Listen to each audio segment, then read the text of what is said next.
Come, it's all over, and thank God, was the first thought that came to Anna Arkadyevna, when she had said goodbye for the last time to her brother, who had stood blocking the entrance to the carriage till the third bell rang. She sat down on her lounge beside Annushka, and looked about her in the twilight of the sleeping carriage. Thank God, tomorrow I shall see Seryozha and Alexey Alexandrovitch, and my life will go on in the old way, all nice and as usual.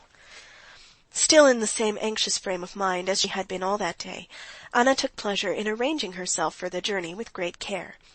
With her little deft hands she opened and shut her little red bag, took out a cushion, laid it on her knees, and carefully wrapping up her feet, settled herself comfortably. An invalid lady had already laid down to sleep. 2 other ladies began talking to Anna, and a stout elderly lady tucked up her feet and made observations about the heating of the train. Anna answered a few words, but not foreseeing any entertainment from the conversation, she asked Annushka to get a lamp, hooked it onto the arm of her seat, and took from her bag a paper knife and an English novel. At first her reading made no progress. The fuss and bustle were disturbing. Then, when the train had started, she could not help listening to the noises. Then the snow beating on the left window and sticking to the pane, and the sight of the muffled guard passing by, covered with snow on one side, and the conversations about the terrible snowstorm raging outside distracted her attention. Further on, it was continually the same, again and again. The same shaking and rattling, the same snow on the window, and the same rapid transitions from steam and heat to cold and back again to heat, the same passing glimpses of the same figures in the twilight, and the same voices, and Anna began to read and to understand what she read. Annushka was already dozing, the red bag on her lap, clutched by her broad hands in gloves, of which one was torn. Anna Arkadyevna read and understood, but it was distasteful to her to read, that is, to follow the reflection of other people's lives.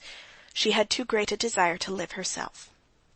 If she read that the heroine of the novel was nursing a sick man, she longed to move with noiseless steps about the room of a sick man.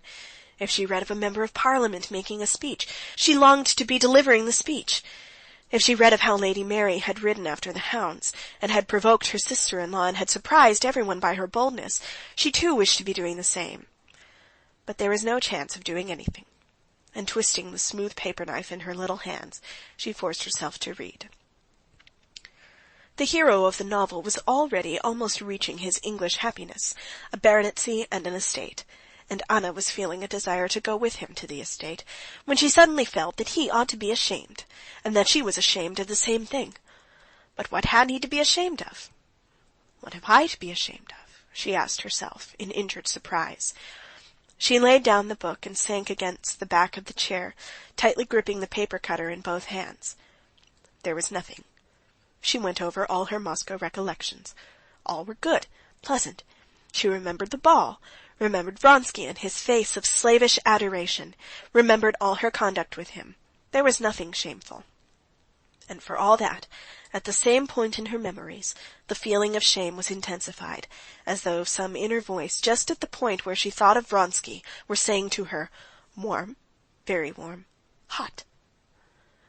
"Well, what is it?" she said to herself resolutely, shifting her seat in the lounge. "What does it mean? Am I afraid to look it straight in the face? Why, what is it? Can it be that between me and this officer boy there exist, or can exist, any other relations than such as are common with every acquaintance?" She laughed contemptuously and took up her book again, but now she was definitely unable to follow what she read. She passed the paper knife over the window pane, then laid its smooth, cool surface to her cheek, and almost laughed aloud at the feeling of delight that all at once, without cause, came over her. She felt as though her nerves were strings being strained together, tighter and tighter on some kind of screwing peg. She felt her eyes opening wider and wider, her fingers and toes twitching nervously, something within oppressing her breathing, while all shapes and sounds seemed, in the uncertain half-light, to strike her with unaccustomed vividness. Moments of doubt were continually coming upon her, when she was uncertain whether the train were going forwards or backwards, or were standing still altogether, whether it were Annushka at her side or a stranger. What's that on the arm of the chair? A fur cloak or some beast? And what am I myself? Myself or some other woman? She was afraid of giving way to this delirium, but something drew her towards it, and she could yield to it or resist it at will. She got up to rouse herself and slipped off her plaid and the cape of her warm dress. For a moment she regained her self-possession, and realized that the thin peasant who had come in wearing a long overcoat with buttons missing from it was the stove-heater, that he was looking at the thermometer, that it was the wind and snow bursting in after him at the door. But then everything grew blurred again. That peasant with the long waist seemed to be gnawing something on the wall. The old lady began stretching her legs the whole length of the carriage and filling it with a black cloud. Then there was a fearful shrieking and banging as though someone were being torn to pieces. Then a blinding dazzle of red fire before her eyes, and a wall seemed to rise up and hide everything. Anna felt as though she were sinking down. But it was not terrible, but delightful. The voice of a man muffled up and covered with snow shouted something in her ear. She got up and pulled herself together. She realized that they had reached a station, and that this was the guard. She asked Annushka to hand her the cape she had taken off and her shawl, put them on, and moved towards the door. "Do you wish to get out?" asked Annushka. "Yes, I want a little air. It's very hot in here." And she opened the door. The driving snow and the wind rushed to meet her and struggled with her over the door. But she enjoyed the struggle. She opened the door and went out. The wind seemed as though lying in wait for her. With gleeful whistle it tried to snatch her up and bear her off, but she clung to the cold door-post, and holding her skirt, got down onto the platform and under the shelter of the carriages.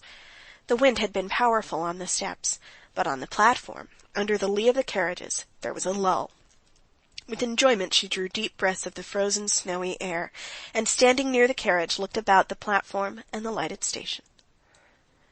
End of chapter 29. This recording is in the public domain.